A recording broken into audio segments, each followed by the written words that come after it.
CM Revanth Reddy పర్యటనలో తెలంగాణకు పెట్టుబడులు వెల్లువెత్తుతున్నాయి. రాష్ట్రంలో పెట్టుబడి పెట్టేందుకు అంతర్జాతీయ సంస్థలన్నీ కూడా క్యూ కడుతున్నాయి.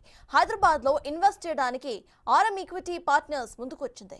$400 మిలియన్ అంటే దాదాపు 3,320 కోట్ల రూపాయలు ఇన్వెస్ట్మెంట్స్ పెట్టబోతుంది ఈ కంపెనీ. హైదరాబాద్ లో next generation artificial intelligence power green data centre నిర్మిస్తామని సంస్థ ప్రతినిధులు ఇప్పటికే ప్రకటించారు. దశల వారీగా పెట్టుబడులు ఉండబోతున్నాయని అన్నారు.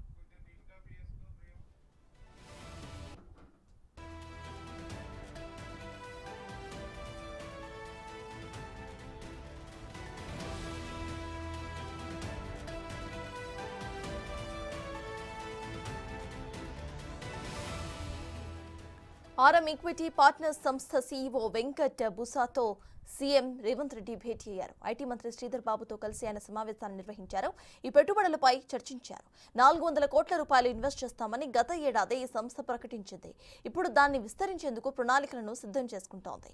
100 మెగావాట్లు అత్యాధునిక ఏఐ ఆధారిత డేటా సెంటర్స్ ను స్థాపించాలని కూడా నిర్ణయం తీసుకుంది. డేటా సెంటర్ అందుబాటులోకి వస్తే గ్రామీణ పట్టణ ప్రాంతాల మధ్య డిజిటల్ సేవల మధ్య గ్యాప్ ఏదైతే ఉందో అది కూడా తగ్గుతుందని సంస్థ సీఈఓ చైర్మన్ వెంకట్ బుస్సా ఇప్పటికే తెలిపారు. ఈ సేవ, ఈ పేమెంట్స్, ఈ ఎడ్యుకేషన్ వంటి ప్రభుత్వ సేవలు అందరికీ కూడా అందుబాటులోకి వస్తాయని ఆయన ప్రకటించారు.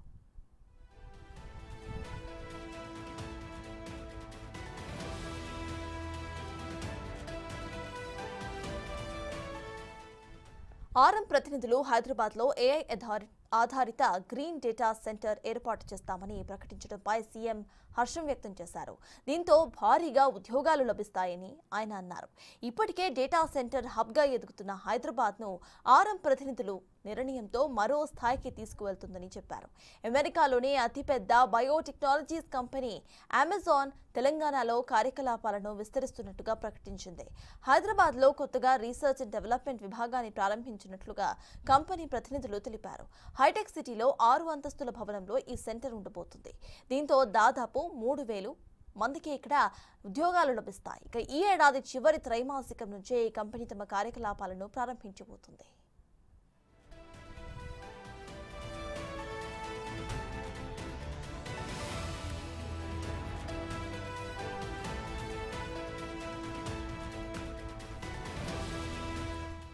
ఇక మరోవైపు అడోబ్ సిస్టమ్స్ సీఈఓ సంతను నారాయణ కూడా కీలక ప్రకటన చేశారు. రాష్ట్రంలో చేపట్టే ప్రాజెక్టుల్లో భాగస్వామ్యం పంచుకునేందుకు అంగీకరించారు. యాపిల్ సంస్థ కార్పొరేట్ ప్రధాన కార్యాలయం యాపిల్ పార్క్ ను సీఎం సందర్శించారు. 175 ఎకరాల విస్తీర్ణంలో ఉన్న ఈ క్యాంపస్ తెలంగాణలో పెట్టుబడులకు అనువైన స్థానమని సీఎం ఇప్పటికే అభిప్రాయపడ్డారు. యాపిల్ ప్రతినిధులకు తెలంగాణను future city, electronic park, skill university, AI సిటీగా తీర్చిదిద్దుతామని వివరించారు. తెలంగాణలో పెట్టుబడులు పెట్టేందుకు సానుకూలంగా స్పందించారని సీఎం వెల్లడించారు. ఇప్పటి వరకు సీఎం రేవంత్ రెడ్డి బృందం New York, New Jersey, Washington DC, Texas లో పర్యటించారు. ప్రస్తుతం కాలిఫోర్నియాలో, అమెరికాలో ప్రతి రాష్ట్రానికి ఓ ట్యాగ్ లైన్ ఉందని, అలాంటి ప్రత్యేకమైన నినాదంతో తెలంగాణ రాష్ట్రంతో ముందుకు తీసుకువెళ్దామని సీఎం రేవంత్ రెడ్డి అన్నారు. తెలంగాణ ఫ్యూచర్ స్టేట్ అనేది మన ట్యాగ్ లైన్ అని సీఎం ప్రకటించారు.